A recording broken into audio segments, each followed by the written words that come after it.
बिस्मिल्लाहिर्रहमानिर्रहीम। Khalid Mahmood PK of Burewala. दोस्तों, अजकल सर्दी का मौसम आ, हर साल ही तकरीबन वीडियो असीं लाउने अच्छी तो अच्छी लाई दी आ ते अच्छी तो अच्छी गल दस्सण दी कोशिश करी दी आ। ते इह जिहड़ियां चीज़ां असीं दोस्तां वास्ते लैके आउने ना वीडियो दे विच, ये बहुत अच्छे अच्छे उस्तादां कोलों असीं ये हासिल कीतियां होंदियां। अच्छी तो अच्छी टिप जिहड़ी उस्तादां ने आजमाई हुंदी आ, वो कोशिश करते हैं कि असीं अपने जिहड़े दोस्त उस्ताद भरा जिन्ने भी मेरे वीडियो देख रहे होंदे आ कि उन्हां कोले अच्छी तो अच्छी वीडियो जावे। इनू आजमाया करो। चीज़ ये आ कि अजकल सर्दी के मौसम जो असी अपने परिंदे बच्चे अड्डे लाने आ गर्मी वास्ते, तो ज़्यादा प्रवास कर जाते हैं ना, ये बहुत अच्छे बच्चे होंगे आ। तो जे उन्होंने असी नॉर्मल समझ के खुड्डियां छड्ड दांगे ना जी, फौरी प्रवास करके आया शाम तक, या रात रह के अगले दिन सुबह आ गया, तो उन्होंने असी खुड्डियां च नॉर्मल छड्ड दांगे, वो बीमार हो जाएंगे। जिहड़ा बच्चा भी अच्छा बच्चा 3 महीनों बाद जोड़ा ला के ते बच्चा असी पिलाने आ, तो जिस वक्त बहुत अच्छा बच्चा जिहड़ा हुंदा ना जी, उन्होंने असी आए नूं उहदी साਂਭ नहीं ना करांगे कि उन्होंने कोसा पानी, कोई गुड़, कोई निग्घा शिग्घा करके उन्हें ढकांगे नहीं, तो वह बीमार हो जाएगा। 3.5 महीनों की कीती कताई मेहनत ज़ाया हो जाएगी, बाद चो सुकना शुरू हो जाएगा। जे उन्हें ठंडा पानी पी लिया उन्हें नज़ला हो जाएगा फौरी। इन्हां चीज़ों तो जिहड़े अच्छे कबूतर होंदे आ, इन्हां तो फौरी तौर पर बच्चे नूं आए नूं अच्छी ट्रीटमेंट उहदी करो, तो बाद बेशक कबूतरां दे विच छड्ड दो, आम रूटीन जिवें पानी पींदा है। चीज़ ये आ कि जिहड़े भी कबूतर जदों बीमार हो जाते हैं ना जी, तो फिर असी दोस्तों वाल भाईदे हैं। सब तो बेहतरीन हल इहदा यह हैगा कि कबूतर बीमार ही ना होण दिओ, बीमारी च आउण ही ना। कम अज़ कम 4 सिरप मिलते आ जिहड़े 6 महीने कढ़ जाते हैं। 4 सिरप 6 महीने उन्होंने कढ़ना है, तो घर दे विच लिया के रखो। 15 दिनों बाद एक एक ढक्कन उन्हां सिरपां दा 2 लीटर पानी च एक एक ढक्कन पाओ, तो शाम तक वो पीन। तो 3 दिन ही अमल करना है, एक दिन पा के नहीं बस कर जाना। जे अगर मिसाल के तौर पर किसी कबूतर बीमार आ, बुखार आ, कोई होर मसला हो रहा है, तो वो 3 दिन ट्रीटमेंट दवाई खाण नाल बेहतरीन उहदी ओड़ी बीमारी दूर हो जाएगी। एक दिन सिरप दे के भी अगले दिन सही होगा तो बस कर जो, फिर हमला कर देगी। कम अज़ कम 3 दिन वो सिरप पाने आ, तो इंशाअल्लाह तंदुरुस्त कबूतरां नूं पाने आ, तो कबूतरां दे नेड़े भी नहीं बीमारी आउंदी। मिसाल के तौर पर कोई भी परिंदा जिहड़ा ना जी, साडा बच्चे बुच्चे असीं उडाउने आ, कोई कुताई हो जाती आ, खाना पीना वो छड्ड दिंदा, कमज़ोर होना शुरू हो जाता है, सुक जाता है, ਉਹਦੇ वास्ते मैं बहुत ही अच्छा टीका, बहुत ही अच्छा टीका जो इंसुलिन लाने वाली सरिंज होंदी बरीक, वो लै आउणी आ। 1 पॉइंट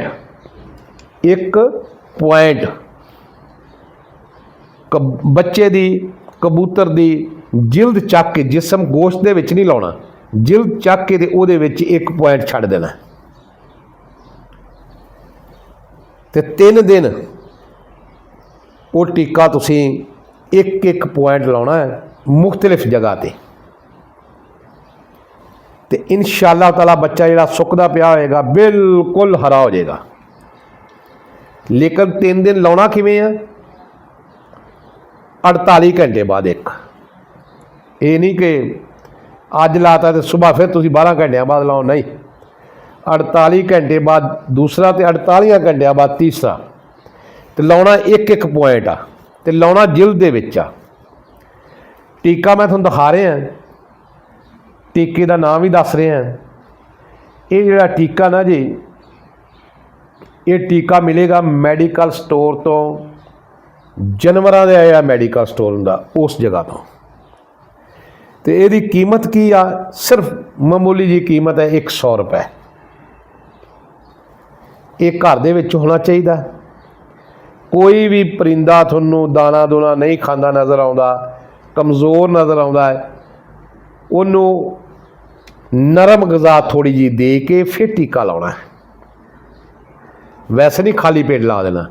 थोड़ी मोटी कोई चने भिजे होण रात दे, ਜਾਂ कोई रोटी थोड़ी मोटी भिजी हुई, ਜਾਂ कोई कम अज़ कम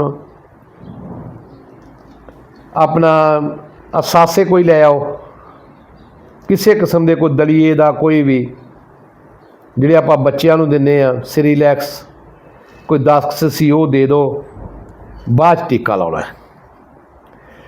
तो टीका जिहड़ा इंशाअल्लाह ताला 3 दफ़ा लाउणा उस बच्चे नूं जां कबूतर नूं जिहड़ा कमज़ोर होया, जिहड़ा सुक गया, जिहड़ा कोई सोकड़े दा मारिया, इंशाअल्लाह ताला बच्चा थोड़ा कबूतर 8 दिन दे विच बिल्कुल हरा होना शुरू हो जाएगा। तो ये टीके का नाम की आ? आयोडैक, आयोवटक, आयोवटक इसदा नाम है जी। ये 100 रुपए की छोटी जी एक बोतल होंदी, विचों निकलेगी, उहदे विचों 1 पॉइंट ये तुसी लाउणा है। इंशाअल्लाह ताला जो तीसरा लाओगे तो कबूतर बिल्कुल हरा होना शुरू हो जाएगा, थल्लियों सुकना सक्या जिहड़ा सी बिल्कुल A1 हो जाएगा। ये जिहड़ा टीका वा बहुत आजमाया होया है तो बहुत ही अच्छा वा। दोस्तों ये वीडियो असीं लैके आउणे आ ना जी, सर्दी तो जो अगर कबूतरां तुसीं बचा लिया, सिर्फ दाना 1 दफ़ा पाओ, पानी भी बाहर कड्ढी रखो, प्यास प्यूस लगी होवे कोई ना कोई चीज़ उहदे विच, कोई काढ़ा बना के, दालचीनी, वड्डी इलायची, अदरक का कोई पीस, कोई कम अज़ कम लाल मिर्चां दा एक दो जिहड़ी आ सुक्की होई नूं कुट के जां मल के विच सिट के ते पानी दे 5-7 उबाले दवा के ते वो पानी कम अज़ कम 8 दिनां 'च 1 दफ़ा दिओ। जिहड़ा मैं सीरबाना दस्सिया वो कम अज़ कम 15 दिनां 3 दफ़ा दिओ। कोई कबूतर सुक जाता है जां सोकड़े की बीमारी च हुंदा जां वैसे ही बीमार हुंदा, उहनूं ये जिहड़ा तुसीं आयो वटक जिहड़ा मैं दस्सिया आड़ा वैल दसी छोटी जी मिलेगी, ये 1 पॉइंट इंसोलिन जिहड़ी आपां सिरिंज जिहड़ी हुंदी है वो लैके आउणी, 1 पॉइंट उहदा 10 पॉइंट हुंदे 1 सीसी, 1 पॉइंट जिल्द दे विच नहीं लाउणा, सिर्फ मास चक के मास दे विच छड्ड देना, जिल्द ते मास दे सेंटर च रह जे, सूई गोश्त दे विच ना जावे। तो इंशाअल्लाह ताला जिन्ने भी साडे कबूतर बीमार होणगे, एक टीका लावांगे, A1 होने शुरू हो जाणगे। नवीं तो नवीं वीडियो इस वास्ते असीं लैके आउने, हर साल ही नवीं वीडियो असीं लाउने आ, लेकिन दोस्त मुस्तफीद नहीं हुंदे, फिर पुछना शुरू कर दिंदे, उस्ताद जी कोई ना कोई कबूतर बीमार होया, इनू की करिए जी, ये सुक गया की करिए जी। ये कम अज़ कम जिहड़ी है ना, ये जिहड़ी टीका वा ये चिचड़ां वास्ते बहुत अच्छा है और बीमारियां वास्ते बड़ा अच्छा है। इनू जिन्ने भी दोस्त मेरे सुन रहे आ, अगे ग्रुपां दे विच भी शेयर करना है तो कमेंट दे विच भी लाजमी दसना है। खालिद महमूद पी के बुरे वाला हम बनेंगे आप दोस्तों की आवाज़। अल्लाह हाफिज़।